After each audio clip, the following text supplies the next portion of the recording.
The low hum of quantum processors filled the climate-controlled room, a symphony of technological precision that Jack Harper had called home for the past 7 years. Outside the reinforced windows of the United Nations Extraterrestrial Research Division, UNERD, headquarters in Geneva, the morning sun cast long shadows across the pristine plaza where diplomats and scientists moved like clockwork pieces. Jack's fingers danced across holographic interfaces, his eyes scanning streams of data that would look like meaningless noise to anyone else. At 38, he was a veteran of communication analysis, with a reputation for being both brilliantly intuitive and maddeningly meticulous. His team called him the Pattern Whisperer, a nickname he'd earned by detecting communication anomalies that others missed. Today was different. The Xeraxian diplomatic delegation had been on Earth for precisely 47 days, 6 hours, and 23 minutes. To the world, they represented humanity's first genuine contact with an advanced extraterrestrial civilization. Global media painted them as saviors, beings of pure logic and advanced technology who had traversed impossible distances to extend a hand of friendship. Jack saw something else entirely. He zoomed in on a particular data stream, his augmented reality contact lenses parsing multiple layers of communication simultaneously. Most researchers focused on the primary communication channels, the elegant press conferences, the diplomatic exchanges, the scientific briefings. But Jack had always been interested in the spaces between words. "Computer," he muttered, "run quantum correlation analysis on Xeraxian communication packets from the last 72 hours. Cross-reference with previous diplomatic exchanges. Filter for nonlinear communication patterns." The holographic display flickered, transforming into a complex three-dimensional matrix of intersecting lines and pulsing nodes. Most of the lines were a soft blue, standard communication protocols. But nestled deep within the matrix, almost invisible, were thin crimson threads that seemed to weave through the data like subtle neural networks. Jack leaned closer. These weren't just communication anomalies. They were deliberate patterns, too consistent to be random, too complex to be accidental. Each crimson thread represented a carefully constructed message that existed simultaneously within and beyond the primary communication channels. His coffee grew cold, forgotten on the edge of the workstation. The Xeraxians had arrived with unprecedented fanfare. World leaders had practically genuflected before their technological marvel of a delegation. They spoke of shared scientific knowledge, of helping humanity take its first steps into a larger galactic community. They demonstrated technologies that seemed to defy human understanding. Energy production methods that could solve climate change. Medical technologies that could potentially eliminate most human diseases.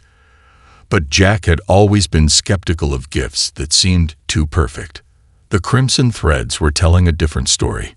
Buried within translation matrices and diplomatic communiques were subtle references to human biological systems, societal structures, and technological capabilities. They weren't sharing, they were cataloging. "My God," Jack whispered, a chill running down his spine. The Xeraxians weren't here to help humanity. They were conducting the most sophisticated reconnaissance mission in galactic history. A soft alert pinged on his interface. Dr. Amelia Reyes, his direct supervisor and the head of Sinolinguistic Research, was approaching. Jack knew he had moments to decide, to present his findings or to dig deeper before raising any alarms. His fingers hovering over the interface, Jack Harper made a choice that would change everything. He began to extract and encrypt the anomalous data, creating a parallel analysis that would be invisible to the standard monitoring systems. Whatever was happening, he was going to understand it first. The crimson threads continued to pulse, almost like a heartbeat, alien, methodical, and utterly inhuman. The Sacramento Cybersecurity Hub looked like any other high-tech office complex, sleek glass, minimalist design, rows of workstations humming with digital activity.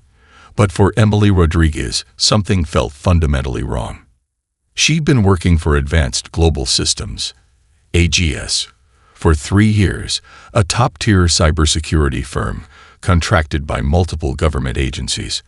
At 32, she was already legendary in her field, known for catching infiltration attempts that others missed. Her colleagues joked that she had a sixth sense for digital anomalies, but Emily knew it was more than intuition. It was pattern recognition honed by years of watching how systems breathe, how networks pulse with life. Today, the networks were whispering secrets. Emily's workstation was different from others, a custom-built system with quantum encryption protocols of her own design. Multiple holographic displays surrounded her, each showing different layers of network activity. Most cybersecurity experts looked for obvious intrusions, malware, unauthorized access, data breaches.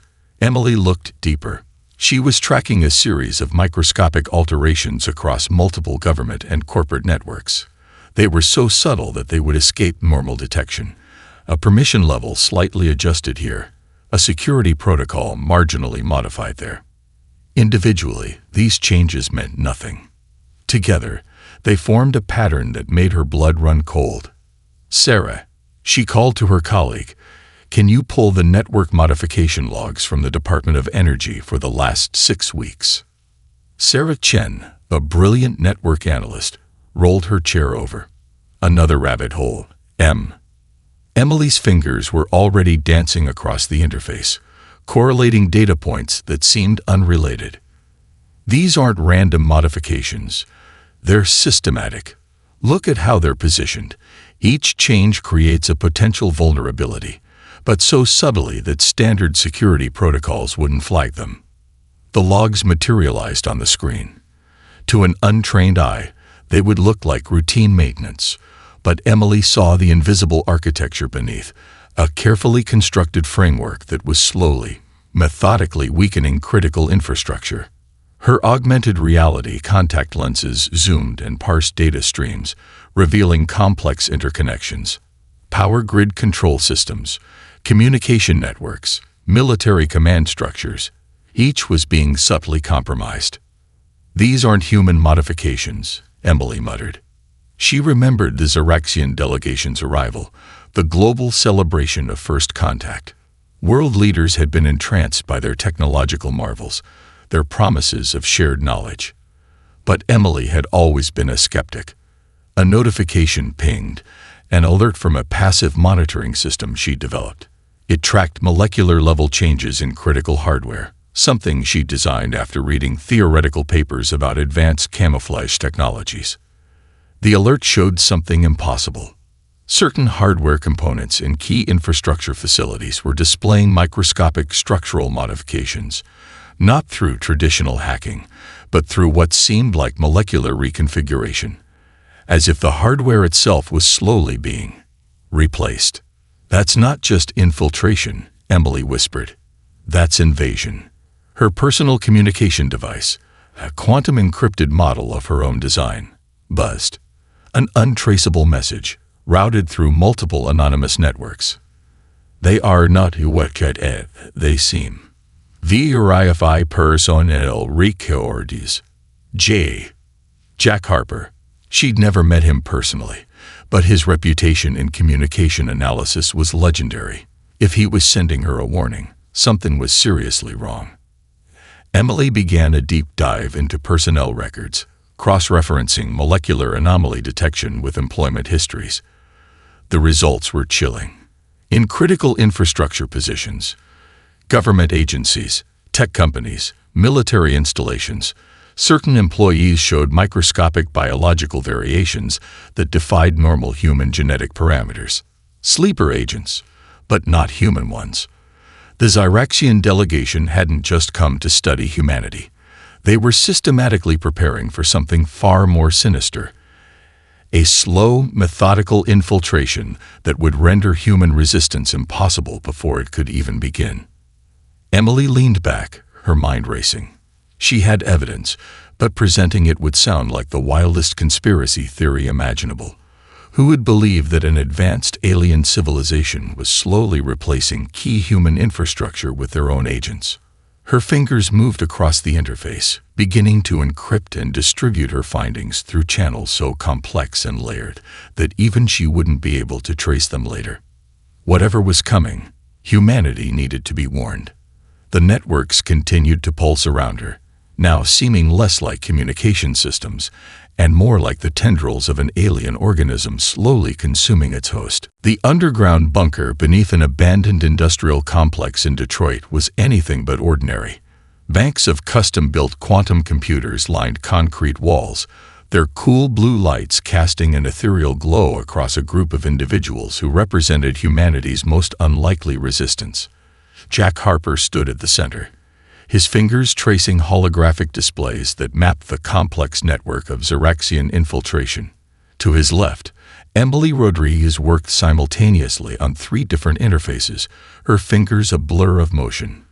Beside her, Marcus Williams, a former NSA cryptanalyst turned independent researcher, was decoding communication patterns that defied traditional linguistic algorithms. "They're treating us like a mathematical problem," Marcus muttered, pulling up another layer of alien communication protocols, trying to reduce human behavior to predictable variables. Emily nodded, her eyes never leaving the scrolling data. "That's their fundamental weakness.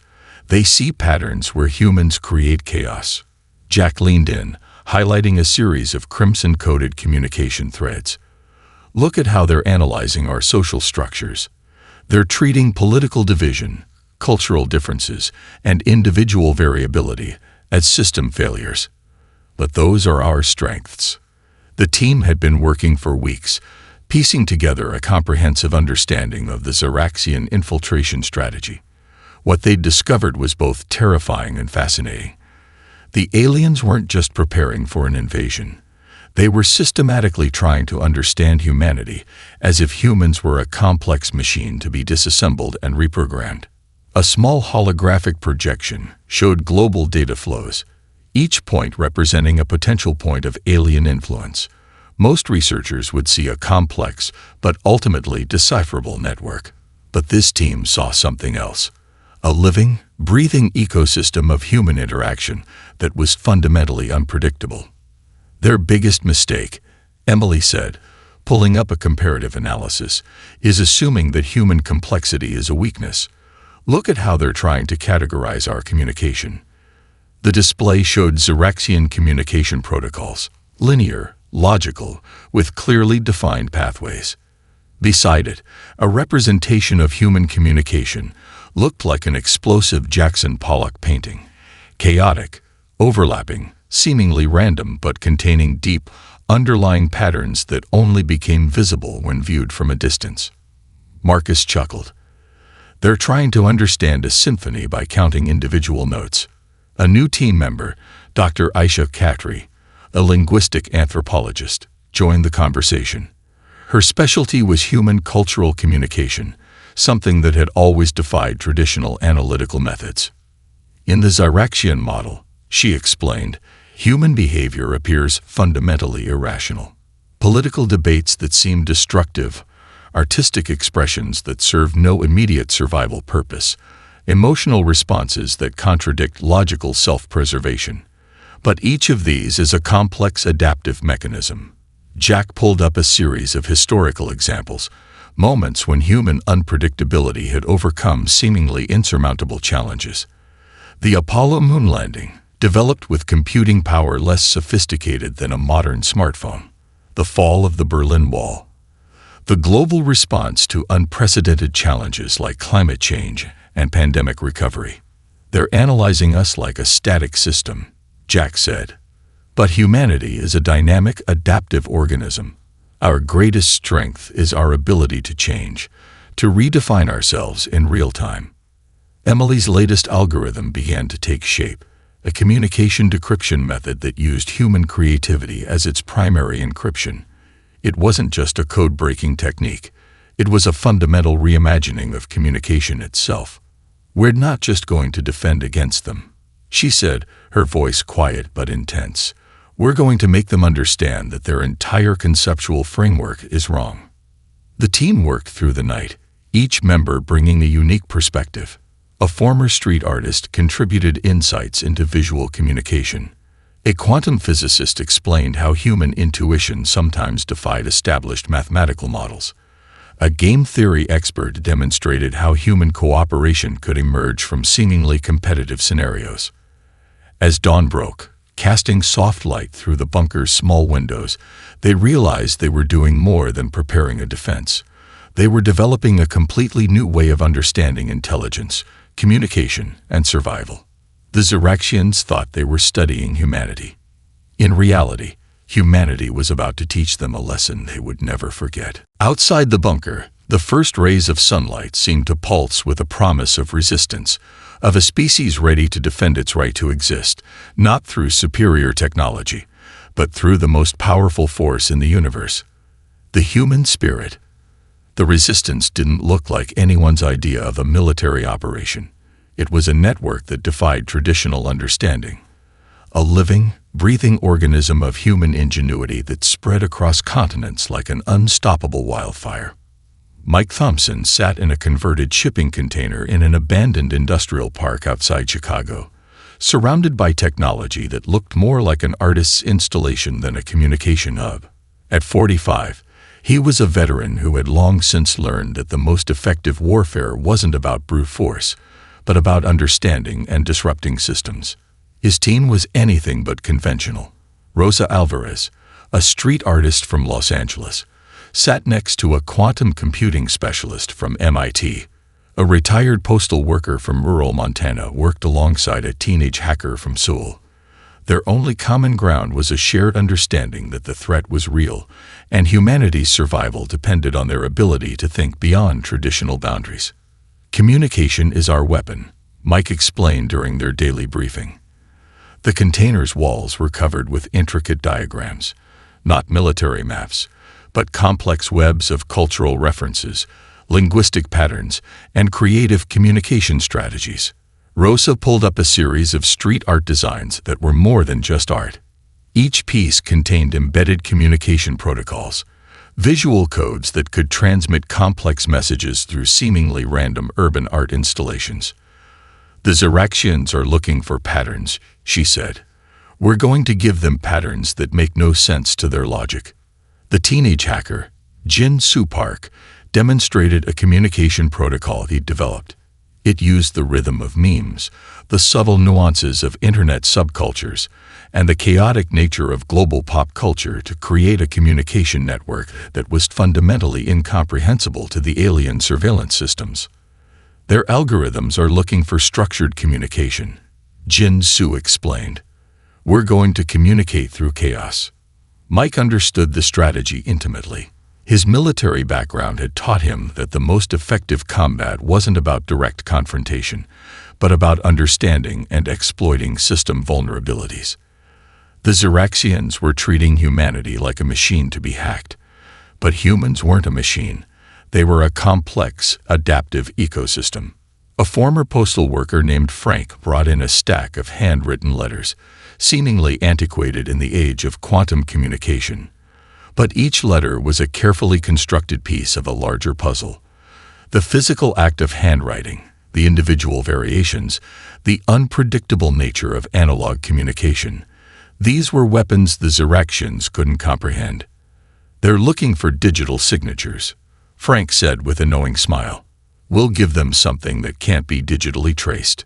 The Resistance's communication network was a masterpiece of human creativity. It used everything: street art, handwritten letters, internet memes, musical compositions, dance choreography. Each medium became a potential carrier of encrypted information that could only be understood through a deeply human context. Emily Rodriguez, joining via a secure quantum encrypted connection, explained the theoretical framework. "We're not just hiding information," she said. "We're creating a communication method that is fundamentally incompatible with their surveillance systems." Mike pulled up a holographic display showing the global spread of their resistance. It didn't look like a traditional military network. Instead, it resembled a living organism, pulsing, changing, with nodes that appeared and disappeared seemingly at random. The Zyrexians are expecting a hierarchical response, Mike explained. We're going to give them a network that has no center, no clear leadership, something that can't be comprehended by their linear thinking.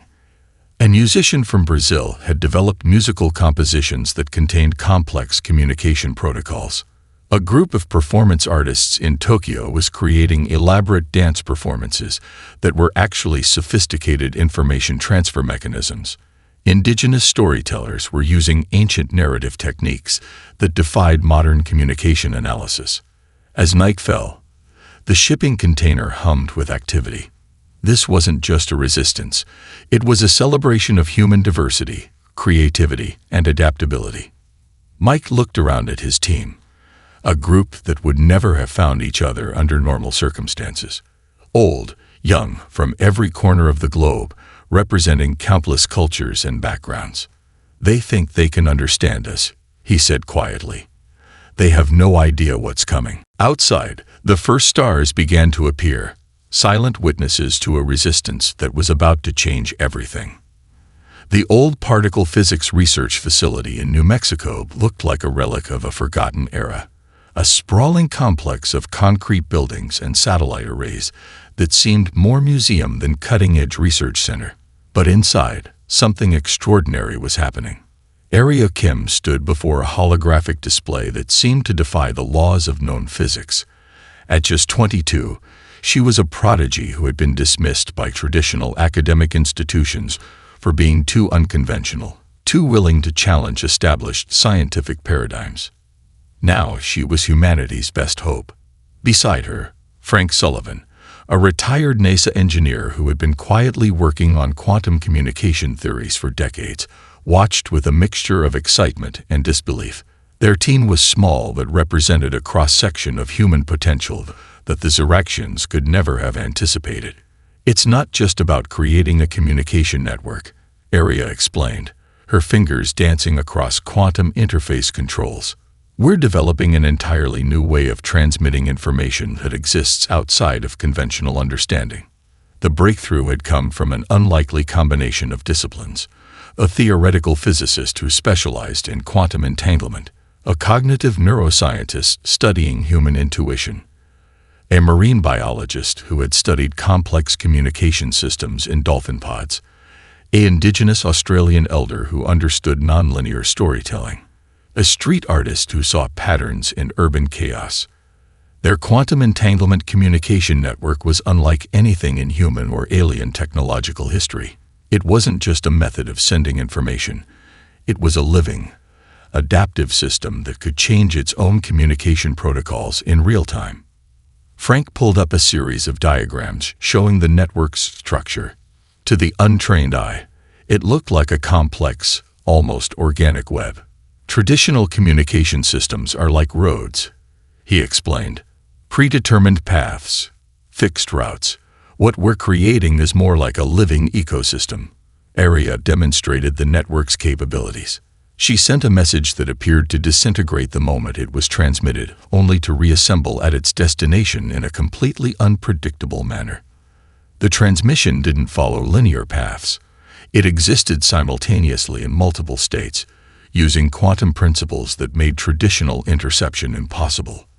The Zyrexians are looking for patterns, she said. We're creating a system with no discernible pattern.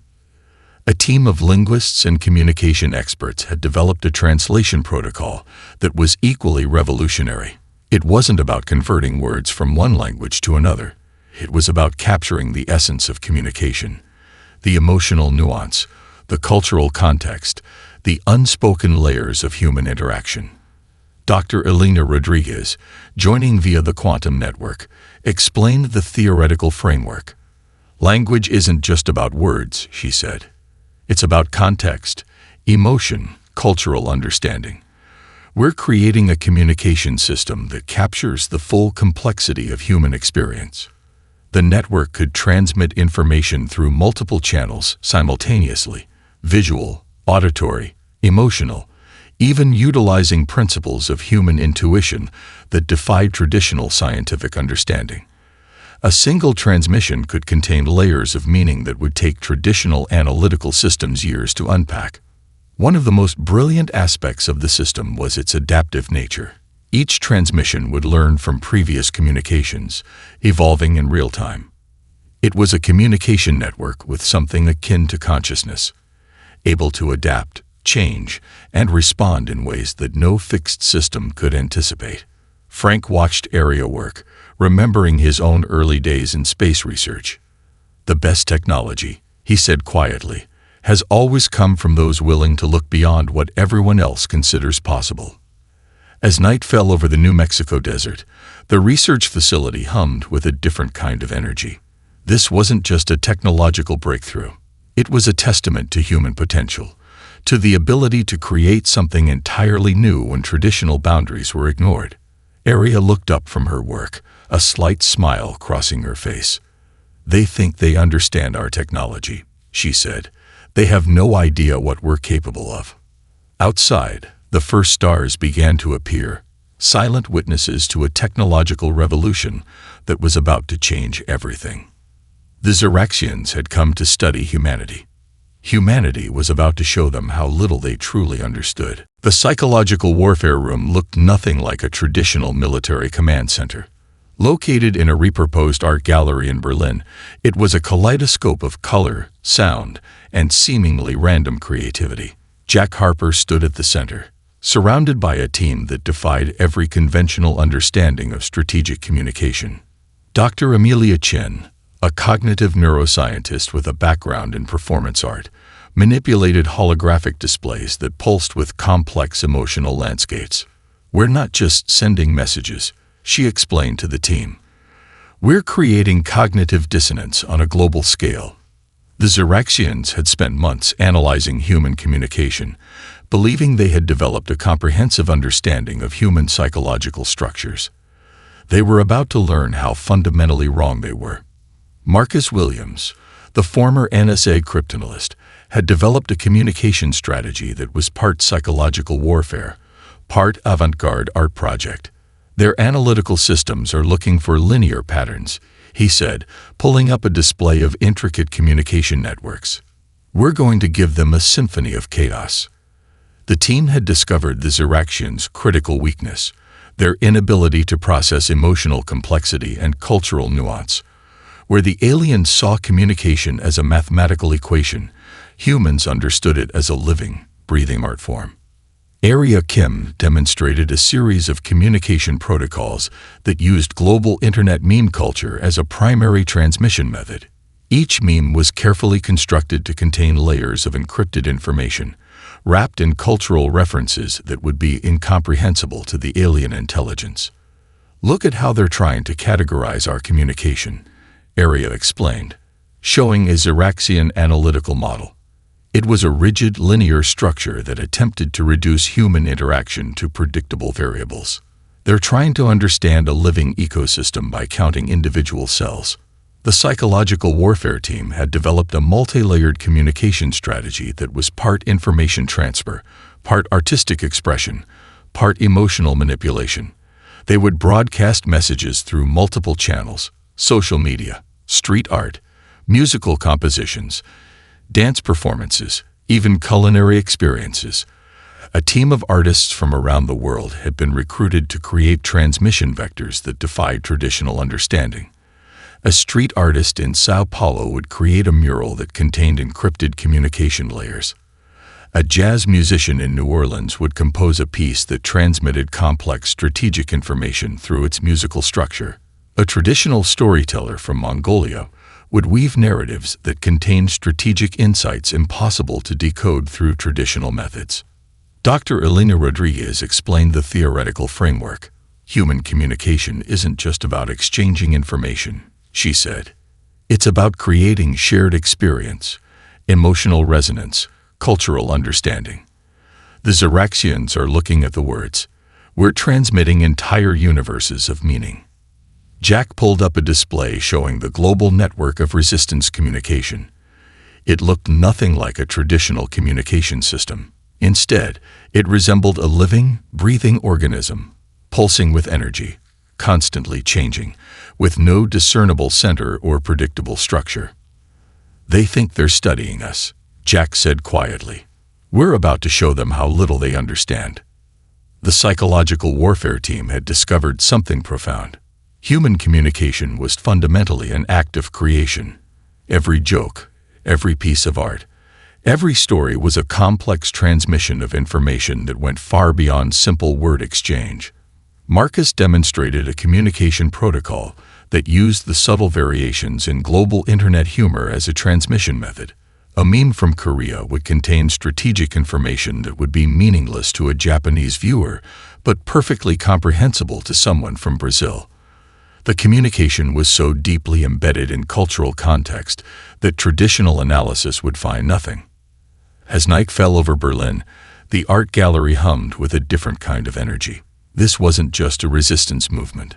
It was a celebration of human complexity, of the ability to turn communication itself into a form of resistance. Amelia looked at the team.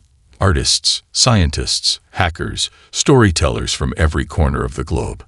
They came to study us, she said, a smile playing at the corners of her mouth. We're going to teach them something they never expected to learn. Outside, the first stars began to appear, silent witnesses to a psychological revolution that was about to change everything. The Xeraxians thought they were the observers. Humanity was about to become the ultimate teacher. The first wave of the Xeraxian assault came exactly as predicted, and nothing like they expected.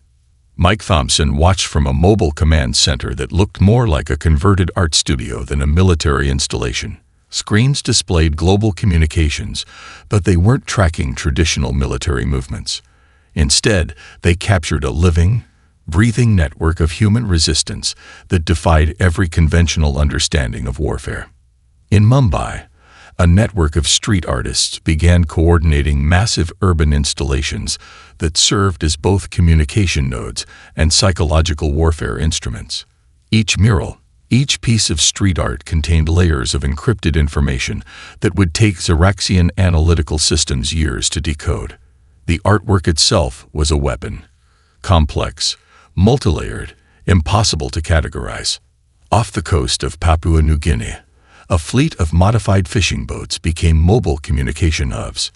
Indigenous navigation techniques, passed down through generations, created communication patterns that were completely invisible to alien surveillance. Traditional knowledge became a sophisticated defense mechanism. In the Canadian Arctic, a group of climate scientists turned environmental monitoring stations into sophisticated jamming and communication intercept points. They used the complex electromagnetic patterns of the aurora borealis as a natural encryption method, turning the planet's own magnetic field into a defensive weapon. A street hacker in Seoul developed a communication protocol that used the subtle variations in global meme culture as a transmission method. A single meme could contain strategic information so deeply embedded in cultural context that traditional analysis would find nothing. The Xeraxians had prepared for a conventional conflict. They expected hierarchical military responses, clear command structures, predictable strategic movements. Instead, they found themselves confronting a global organism of resistance that had no center, no single point of vulnerability. Mike's communication team had developed something unprecedented. It wasn't a military strategy. It was a global improvisation, a collaborative performance of survival. They're trying to understand us like a machine, Jack Harper said, monitoring global communication patterns. We're showing them we're a living ecosystem. In the Amazon rainforest, indigenous communities used communication techniques developed over thousands of years. Sound patterns, forest communication methods, storytelling traditions that could transmit complex information across vast distances. These were communication systems that predated digital technology by millennia, and they were completely incomprehensible to the alien intelligence. Area Kim's quantum communication network came into full effect. Transmissions appeared and disappeared, existing in multiple states simultaneously. Information moved like quantum particles, unpredictable, existing in multiple places at once, defying traditional understanding of communication and movement. The global resistance had turned the entire planet into a single adaptive communication system. Every human became a potential node of resistance, a street performer in Buenos Aires, a fisherman in Indonesia, a software engineer in Kenya. Each was part of a living, breathing network of communication and resistance. Xeraxian invasion protocols began to collapse. Their analytical systems, designed to predict and control, found themselves confronting a species that refused to be understood or categorized. Military responses were nothing like traditional warfare. A group of gamers developed psychological warfare algorithms based on complex game theory. Musicians created compositions that contained strategic communication layers. Dancers developed movement patterns that transmitted information through physical language. Mike watched the global network pulse and change, a living organism of human potential. "They came to study us," he said quietly to Jack, who was monitoring the global communication network. "We're teaching them a lesson they'll never forget."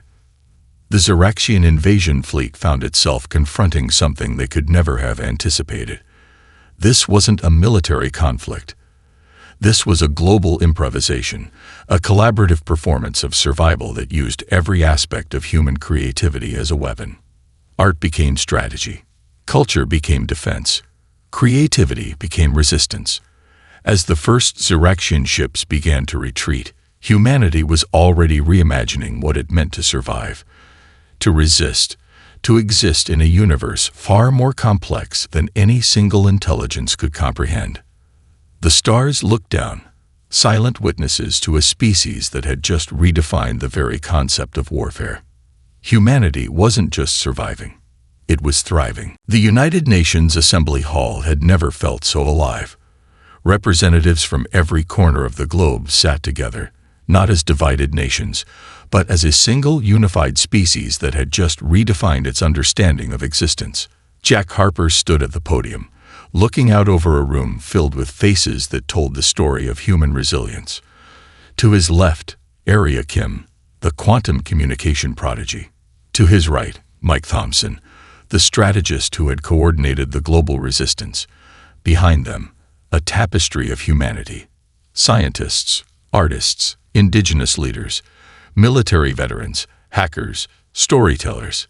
"We didn't just defend ourselves," Jack began, his voice carrying the weight of their collective experience. "We discovered something fundamental about who we are." The aftermath of the Xeraxian invasion was more than a victory. It was a transformation. Dr. Elena Rodriguez, who had been instrumental in developing humanity's communication strategies, stepped forward. Her presentation displayed the complex communication networks they had developed, a living, breathing ecosystem of information that defied traditional understanding. "The Xeraxians came to study us," she explained, believing we could be categorized, understood, controlled.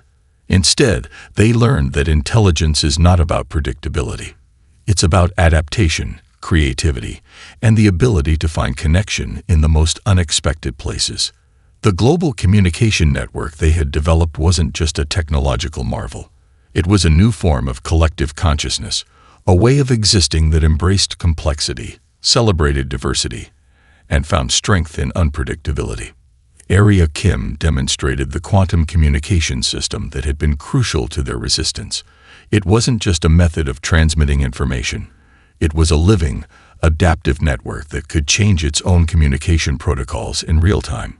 A communication system that was part science, part art, part emotion. "We didn't just create a new technology," Area explained. "We created a new way of understanding communication itself." Around the world, the changes were profound. The global cooperation required to repel the Xeraxian threat had broken down long-standing international barriers. Scientific research centers that had been competitive now worked in complete collaboration. Cultural exchanges became not just diplomatic niceties, but crucial strategic initiatives. Mike Thompson shared insights from the resistance, how street artists in Sao Paulo had developed communication protocols as sophisticated as any military encryption, how indigenous navigation techniques from the Pacific Islands had become crucial to their defensive strategies, how a group of teenage gamers had developed psychological warfare algorithms that had completely disrupted alien communication systems. "We discovered," Mike said that our greatest strength was never our technology. It was our ability to see the world not as a problem to be solved, but as a story to be told. The diplomatic corps being established was unlike anything in human history. It wasn't about domination or conquest. It was about genuine communication, about understanding the universe as a complex, interconnected system where intelligence took countless forms. Jack looked out over the assembly. The representatives weren't just politicians or diplomats anymore. They were storytellers, artists, scientists, dreamers. The Zeraxians came to study us, he said, believing we were a simple species to be understood and controlled. Instead, they learned that humanity is a living, breathing ecosystem of potential. That our greatest strength is our ability to find connection, to adapt, to reimagine ourselves in the face of any challenge. Outside the assembly hall, the world had changed. Cities that had been divided now worked as unified organisms. Scientific research centers collaborated across every imaginable boundary. Artists, scientists, indigenous knowledge keepers worked together in ways that would have been unimaginable before the invasion. The communication network they had developed continued to evolve. It was part technology, part art, part collective human experience, a living testament to human potential.